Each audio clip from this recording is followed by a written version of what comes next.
Hey guys, happy Monday. I hope you had a great Thanksgiving.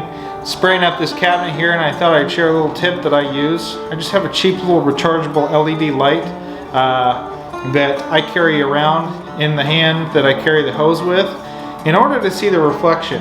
You can see that now that I turn this light down.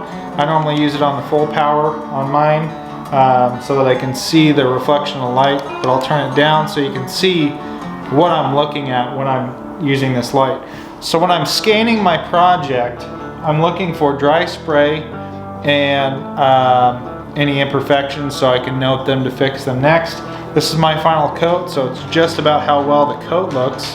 But I'll run this up and down, and if I see a dry spray area while I'm spraying, I can hit it again and make sure that that's not going to be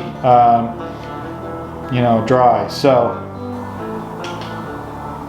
the other thing I use this for is in my prep work.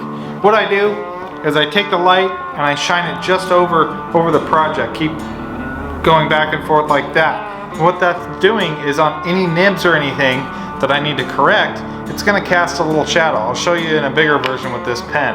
As I cross over the top of the panel here, you can see that it starts to cast a shadow.